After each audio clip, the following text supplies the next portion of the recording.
Hi everyone, welcome to my YouTube channel. इस video में हम नेक्स्ट केमिकल प्रॉपर्टी की बात करेंगे। इसकी पहली वाली वीडियो का लिंक आपको आई बटन में मिल जाएगा। ओके, नेक्स्ट जो प्रॉपर्टी है that is reactivity toward oxygen. इसमें देखते हैं all these element of group 15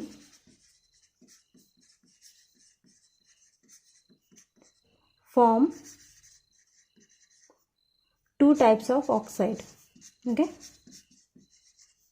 two types of oxide. First है E2O3 type and second है E2O5. Okay, trioxide and pentaoxide. Okay, nitrogen, phosphorus, arsenic, antimony and bismuth. Okay, अगर इसका हम trioxide बनाएं तो क्या होगा?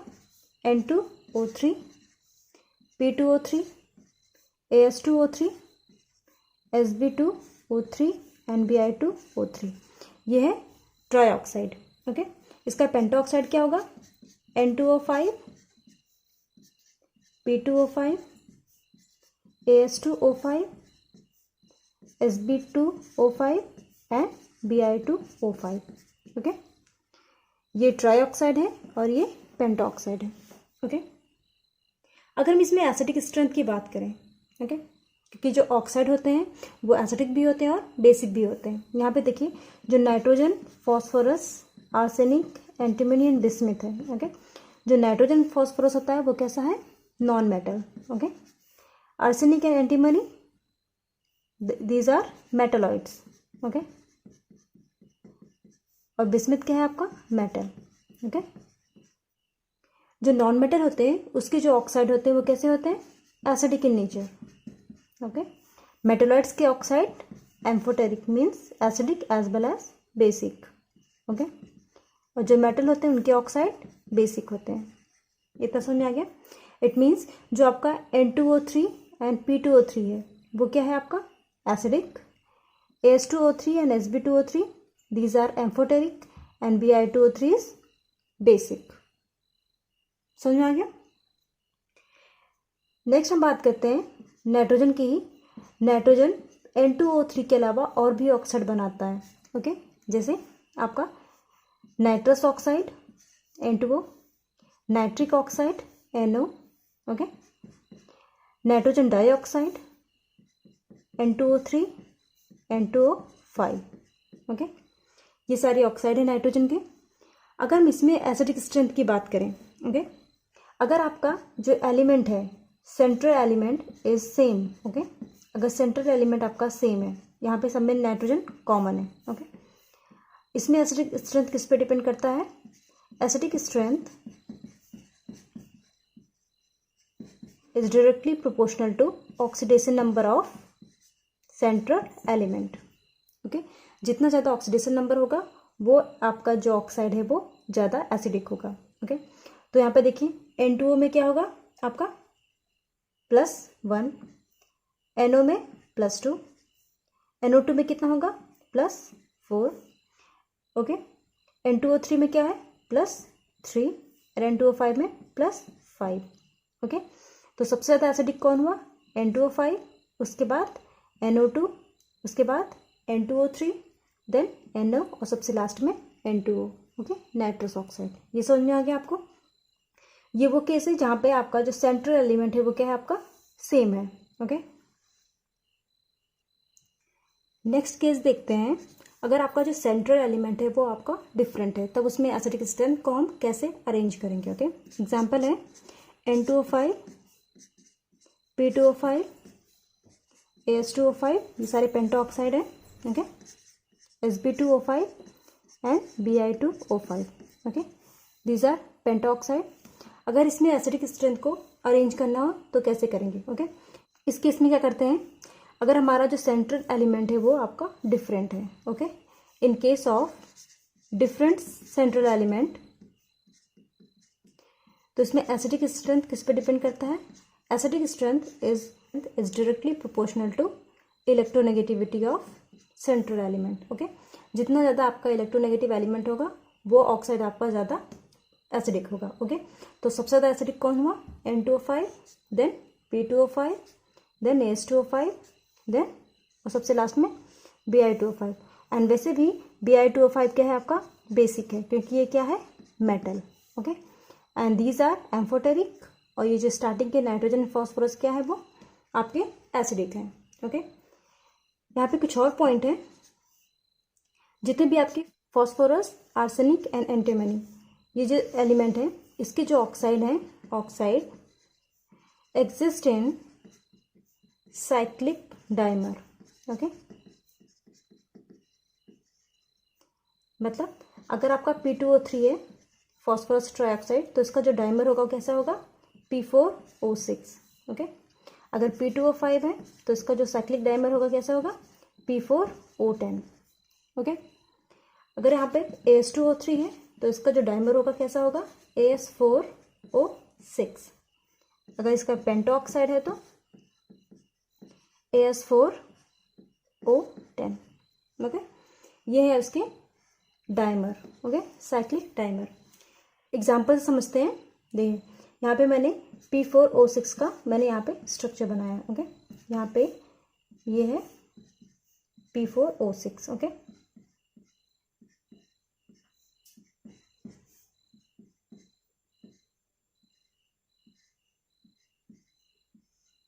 ओके, यहाँ पे लोन पेयर होगा।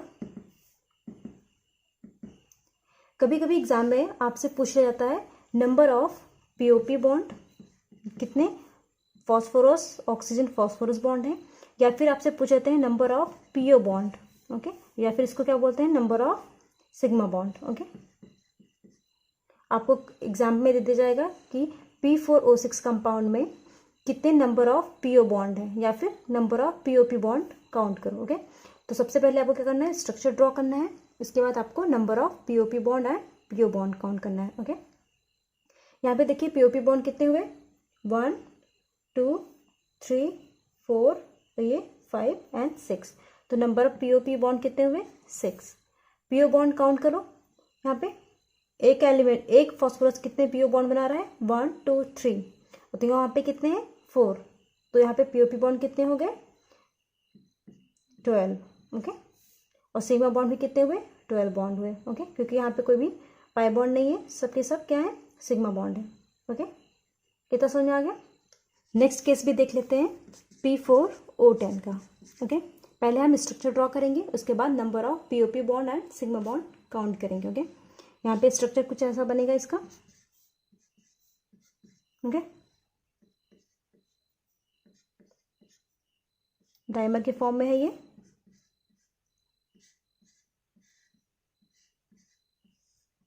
और यहाँ पे डबल बॉन्ड। ओके, क्योंकि यहाँ पे नंबर ऑफ ऑक्सीजन कितने हैं 10। ओके, काउंट कर लीजिए, यहाँ पे POP बॉन्ड कितना हुआ आपका 1 2 3 4 5 एंड 6, तो नंबर ऑफ POP बॉन्ड कितने हुए 6। Okay, number of PO bond कितने हुए काउंट कर लीजिए, एक जो फॉस्फोरस है कितने बॉन्ड बना रहा है 4 सिग्मा बॉन्ड बना रहे हैं। ओके, तो 4 कितने बनाएंगे 4 4 जा 16, तो नंबर ऑफ सिग्मा बॉन्ड कितने हुए आपके 16, या फिर PO बॉन्ड कितने हुए 16। कभी कभी आपसे पाई बॉन्ड भी पूछ लेते हैं, तो पाई बॉन्ड कितना हुआ 1 2 3 4, तो नंबर ऑफ पाई बॉन्ड कितने हुए 4। आपसे हो सकता है AS4O10 का पूछ लें, तो आपको क्या करना है फॉस्फोरस की जगह पे आपको आर्सेनिक लिखना है, बाकी आपका नंबर ऑफ बॉन्ड क्या होंगे सेम होंगे। ओके, क्योंकि एक ही ग्रुप के एलिमेंट है। नेक्स्ट केमिकल प्रॉपर्टी देखते हैं, reactivity toward halogen. Okay, halogens means आपके ग्रुप 17 का member, fluorine, chlorine, bromine, iodine. Okay, इसके साथ हम इसकी रिएक्टिविटी देखते हैं। Okay, all these element react with halogen to form 2 types of halide। Okay, यहाँ पे ट्राई हैलाइड बनाते हैं और पेंटा हैलाइड बनाते हैं। ओके, फर्स्ट हम देखते हैं ट्राई हैलाइड। ओके, उसके बाद हम करेंगे पेंटा हैलाइड। फर्स्ट हम देखते हैं try halide. Okay, try halide में क्या होगा आपका NH3 PX3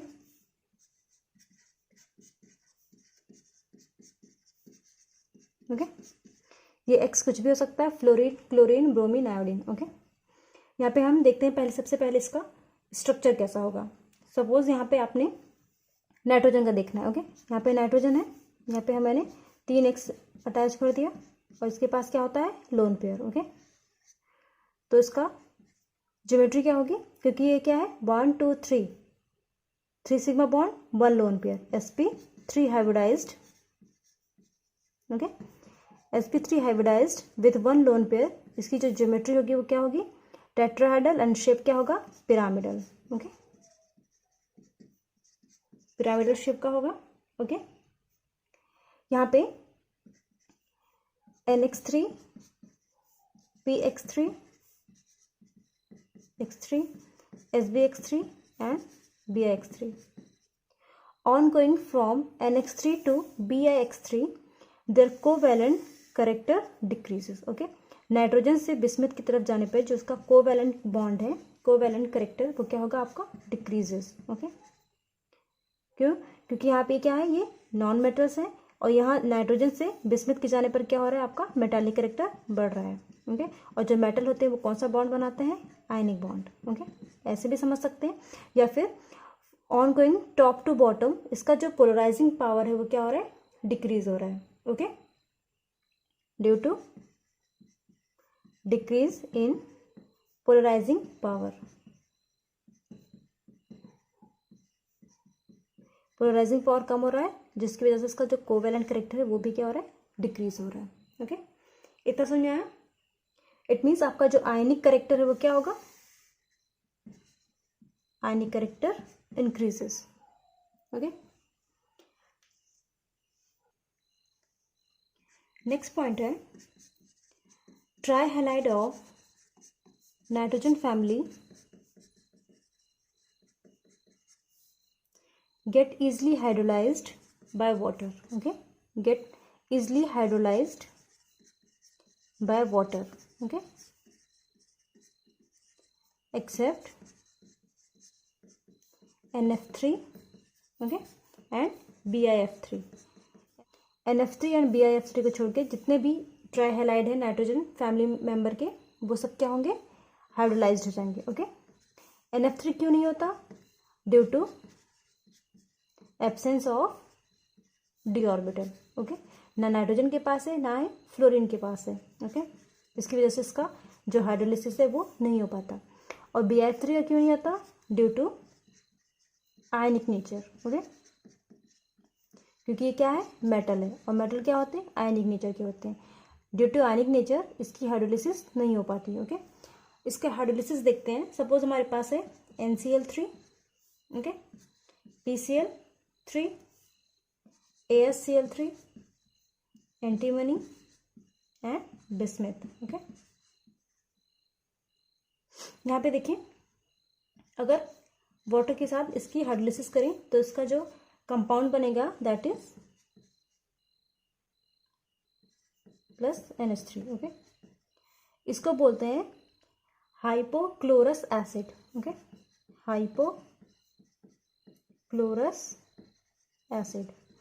on hydrolysis of NCl3 it gives hypochlorous acid. Okay, PCl3 case में क्या होगा आपका, H3PO3 plus HCl। Okay, H3PO3 क्या है, phosphorous acid. Okay,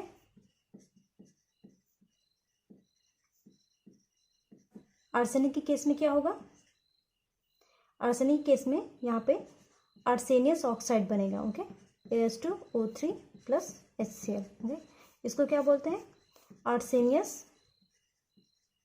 oxide. Antimony case में क्या होगा, यहाँ पे बनेगा antimony oxychloride. Okay, SbOCl plus HCl। इसको क्या बोलते हैं, एंटीमनी ऑक्सीक्लोराइड। और लास्ट में बिस्मिथ की हाइड्रोलिसिस जब होती है तो यहाँ पे बनता है बिस्मिथ ऑक्सीक्लोराइड। ओके, इसका नाम है बिस्मिथ ऑक्सीक्लोराइड। ओके, कितना समझ में आ गया।